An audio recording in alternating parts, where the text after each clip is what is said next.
Intersection Magazine Podcast.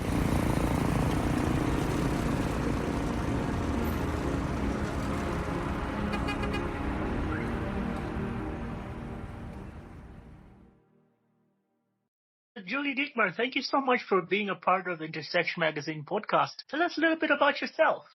Thanks, Nicholas, for having me. I'm very excited to be talking to you about myself. So my journey started as a software engineer. I worked as a coder for years before I decided to get my MBA and kind of move more to the business side. So I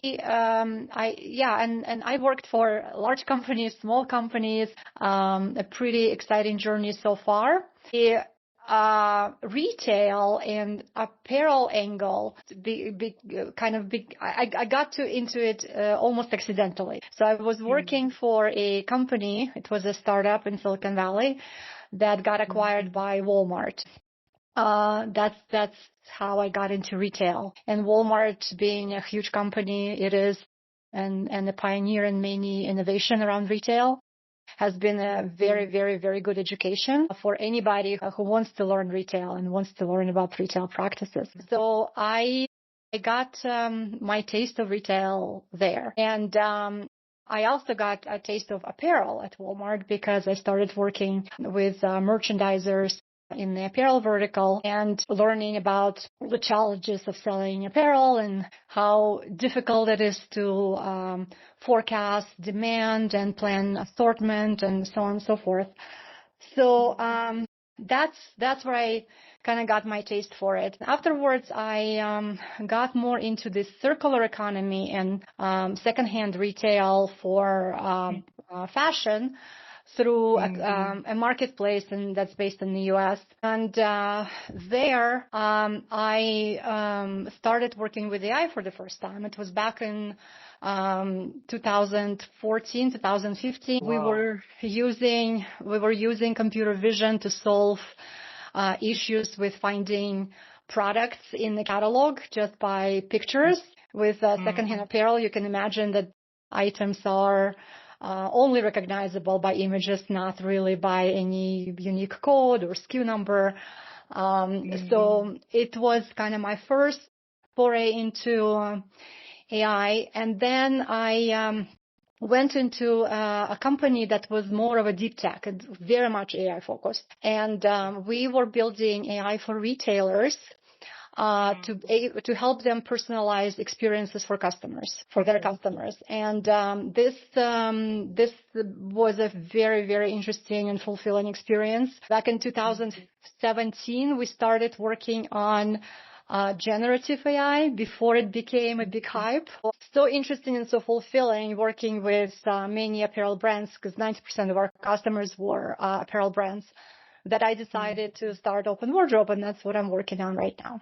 Okay. So in terms of the scope of the work of Open Wardrobe, we have a bit of a history in terms of where you're coming from, retail, some of your parts, some of your roles in Silicon Valley, Walmart, one of the largest players in the market. What unique solutions is Open Wardrobe bringing to the space right now? So what we are all about is mindful dressing. I call it platform for mindful dressing.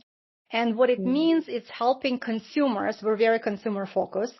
It's helping consumers and empowering consumers to make better decisions around a task of getting dressed, whether it's using what they already have and helping them utilize the clothing they already own, or helping them making better decisions when they're purchasing, so that when they buy an item and bring it into their wardrobe, they use it, they wear it instead of returning it, or even worse, just putting it in the back of their closet and never wearing it again. So that's what the platform is about. And the way it works, it's helping you. You can start with digitizing the wardrobe, and we have AI that helps you do that. It's very easy. If you take a picture, everything else is recognized, and it's very simple to do that way. We have many other methods of helping you digitize. And then from there, you can use our AI to help you be a lot more creative about how you put items together in an outfit. And what that's designed to do, it's designed to spark your creativity about how you wear things in different ways so that you increase utilization of the items you already have, which helps you be a little bit more sustainable, because the more sustainable outfit, as we know, is already the one in your closet, right?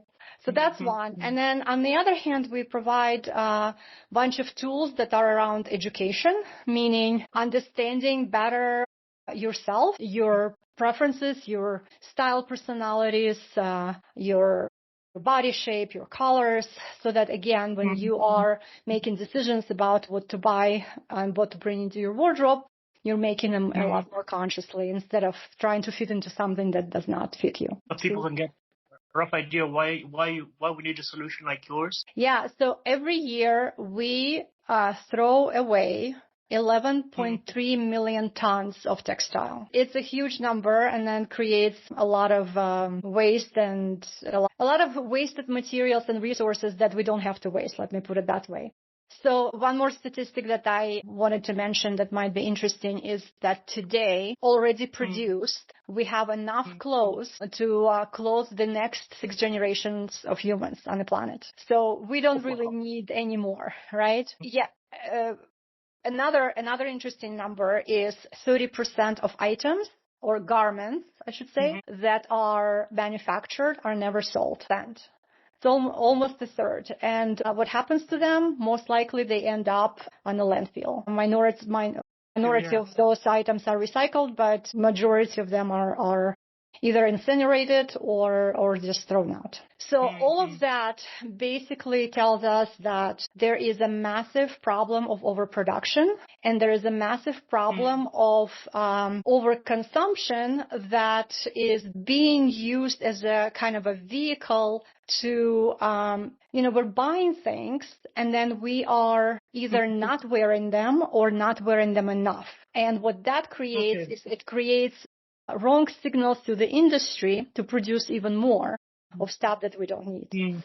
So, and by the way, if fashion was a country, it would be a third largest polluter in the world.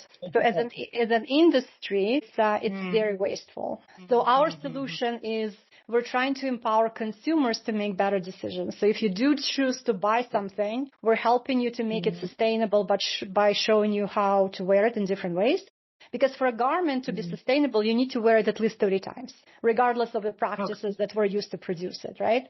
So that's one. And then another huge polluter is the logistics industry, right? The transportation. So if you buy something online, it's shipped to you, and then you return it, you're basically increasing the carbon footprint of that item. And a lot of times, it's one thing that a lot of people don't realize.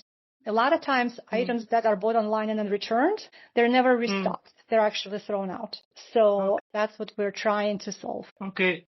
You mentioned carbon footprints. Is there a way you can connect your app or your platform to the whole ecosystem of carbon footprints redemption or resale, so that people who, in a sense, participate with Open Wardrobe can get credits for the usage of the app or for being part of the greater ecosystem to support saving the environment, so to speak? Yeah, it's a really good idea. We don't do that yet, but it's something that we considered adding, but that's not something we do right now. Okay, cool.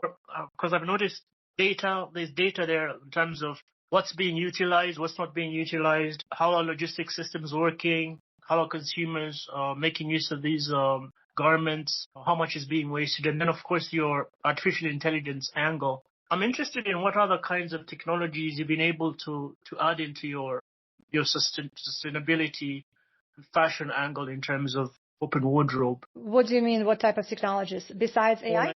Yeah, AI and data. What other? Those are the two main things. So we give you AI to be able to plan better, utilize your items better, and we give you data. We give you a lot of data. We have statistics about your wardrobe that you can look at from many different angles. Like some people love things like cost per wear, and some people love to understand their investments versus usage per category or maybe even subcategory. We are giving you breakdown on, the types of items you have, even the colors you have. So there are lots and lots of data that people that are into it can use it on their wardrobe to make better decisions. Awesome. Thank you so much, Julie Dietmar, for being part of this podcast. How can people reach you? We have a website. It's www.openwardrobe.co. It's co, not .com. And all of the information is there. You can download our app, or you can even sign up right there on the website.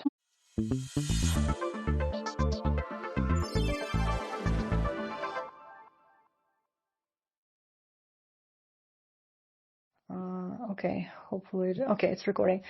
You want to ask the question again? Yeah, please tell us how people can get in touch with you. Just go on our website. It's www.openwardrobe.co. It's not .com, it's co.co. And all the information is there. You can download the app straight from the website, or you can even sign up for our services on the website as well. Very easy. www.openwardrobe.co. Thank you very much. Thank you for your time. We'll hear from you again. Thank you for your work. Great. Thank you. Appreciate it. All right.